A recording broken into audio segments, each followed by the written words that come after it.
जय हिंद दोस्तों, स्वागत है आप सभी का आपके अपने YouTube चैनल जैकपुर पे। तो आज के इस वीडियो में हम लोग क्लास 11 का पॉलिटिकल साइंस में देखेंगे पार्ट 1, यानी इसका ये सेट 1 होने वाला है। और ये वीडियोस जो है आप लोगों का अर्धवार्षिक परीक्षा जो आप लोगों का 4 तारीख को होने जा रहा है, SA1 का एग्ज़ाम, उसके लिए मोस्ट इम्पॉर्टेंट है।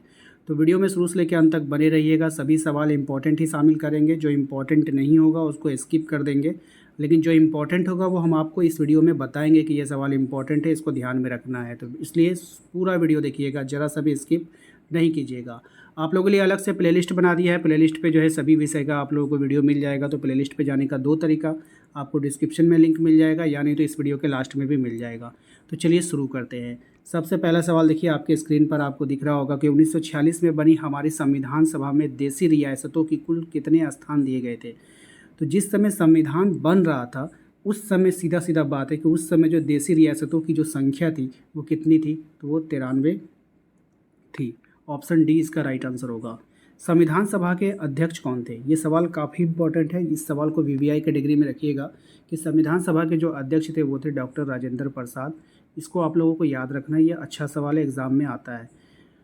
क्वेश्चन नंबर 3 पे ये कह रहा है कि भारत एक गणतंत्र देश है क्योंकि। तो भारत एक गणतंत्र देश है क्योंकि राष्ट्रपति राज्य अध्यक्ष है और जिसका पद निर्वाचित है। मतलब राष्ट्रपति जो होता है वो राज्य का अध्यक्ष होता है और उसका पद जो है वो निर्वाचित होता है, उसको निर्वाचित तरीके से जो उसको लाया जाता है। ठीक है, नेक्स्ट है आपका, संविधान सभा का गठन किस योजना के सिफारिश पर किया गया था? ये सवाल VVI कैटेगरी का है, इसलिए इसको याद रखिएगा।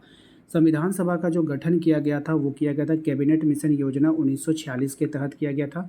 बहुत ही अच्छा सवाल है और वेरी इंपॉर्टेंट सवाल है। नेक्स्ट है आपका, संविधान सभा के सत्रों में किसने ये मांग किया कि भारत को समाजवादी संघ घोषित किया जाए? तो ये मांग किया था TT कृष्णमाचारी ने। ठीक है, तो इसको याद रखिएगा। जो इम्पोर्टेंट होगा तो हम बताएंगे कि ये इंपॉर्टेंट है, जिसमें हम कुछ नहीं बोलेंगे तो समझ जाइएगा, बस सिर्फ उसको एक बार देख कर जाना है आपको। ठीक है, नेक्स्ट है आपका, किस देश के संविधान से राष्ट्रपति की संकटकालीन शक्तियाँ ली गई है?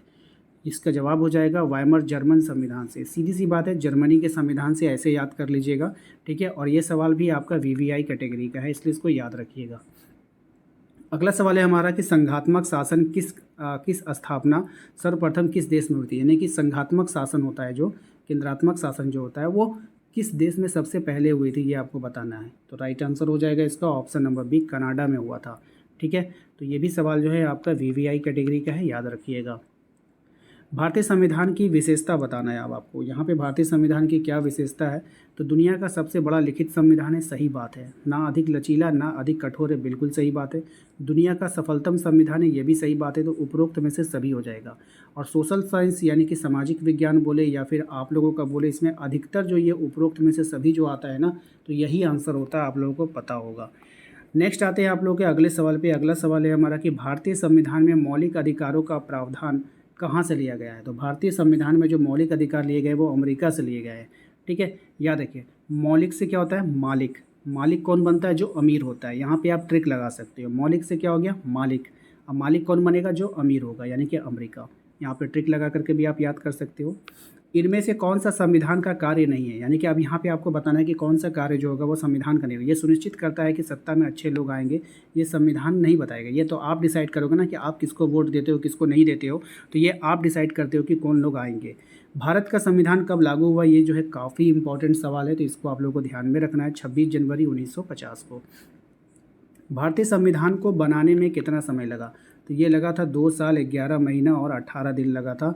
ऑप्शन सी इसका राइट आंसर हो जाएगा। ठीक है, चलते हैं अगले सवाल पे। अगला सवाल है हमारा, भारतीय मूल संविधान में कितने भाग थे? तो भारतीय मूल संविधान में जो भाग थे वो 22 भाग थे, याद रखिएगा।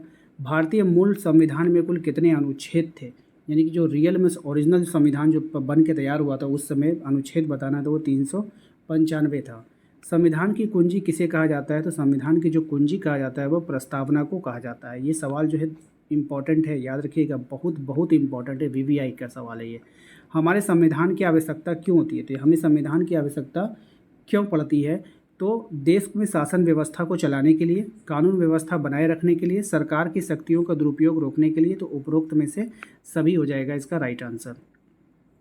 नेक्स्ट आपका, भारतीय संविधान किसने बनाया था? तो भारतीय संविधान को जो बनाया था तो संविधान सभा ने बनाया था। ठीक है, संविधान में न्यायिक समीक्षा की व्यवस्था किस संविधान से ली गई है? तो न्यायिक समीक्षा की जो व्यवस्था की थी वो अमेरिका के संविधान से ली गई है, याद रखना है। संविधान के बिना कोई राज्य नहीं हो सकता, ये कथन किसका है? तो ये जो कथन है आपका जेलिनेक का है, ठीक है, याद रखना है। नेक्स्ट आपका संविधान सभा ने अपना काम किस तारीख से शुरू किया था? तो ये जो शुरू किया था आपका 9 दिसंबर 1945 से शुरू किया था। डॉक्टर अंबेडकर किस समिति के अध्यक्ष थे? तो डॉक्टर अंबेडकर जो थे वो प्रारूप समिति के अध्यक्ष थे। कभी कभी सवाल यहाँ पे उल्टा पूछेगा कि प्रारूप समिति का अध्यक्ष कौन था? तो डॉक्टर भीमराव अंबेडकर, ठीक है। तो इस तरह से उल्टा सवाल भी आ सकता है। संविधान की प्रस्तावना को भारत की राजनीतिक जन्म कुंडली किसने कहा था? तो ये कहा था आपका के.एम. मुंशी ने कहा था, ठीक है, इस बात को ध्यान में रखिएगा। अगला सवाल है हमारा कि बताइए किसने कहा कि भारतीय संविधान वकीलों का स्वर्ग है? तो ये बात किसने कहा था? ये कहा था प्रोफेसर आइवर जेनिंग्स ने कहा था। संविधान सभा का चुनाव निम्नलिखित में से किस आधार पर हुआ? तो संविधान सभा का जो चुनाव हुआ वो वर्गीय मताधिकार पे हुआ था, ठीक है। नेक्स्ट आते हैं, सर्वोच्च न्यायालय ने किस केस में संविधान के अमूल ढांचे का सूत्र निर्धारित किया था? तो कौन से केस में किया था? 1973 के केशवनंद भारती केस में, ठीक है। नेक्स्ट है, संविधानवाद का अर्थ क्या होता है? तो संविधानवाद का अर्थ होता है लोगों को कानून का शासन प्राप्त हो, प्रत्येक राज्य का अपना संविधान हो, शासन का गठन संविधान के नियमों के अनुसार हो। तो उपयुक्त में से क्या हो जाएगा? सभी हो जाएगा। तो आशा करते हैं आप लोगों को आज का ये वीडियो पसंद आया होगा। वीडियो पसंद आया तो प्लीज़ वीडियो को लाइक कर दीजिएगा। चैनल पे पहली बार आए तो सब्सक्राइब करके घंटी वाले आइकन को ज़रूर प्रेस कीजिए। और इस वीडियोस को सपोर्ट एंड प्रमोट किया था अमित ने, आशीष ने, प्रमोद ने, विक्की ने और नेहा ने और दामोदर ने। यदि आप भी हमें सपोर्ट करना चाहते हैं तो वीडियो को लाइक कीजिए और कमेंट में जाकर के अपना नाम और अपने शहर का नाम जरूर लिखिए। मिलते हैं अगले वीडियो में। Thank you.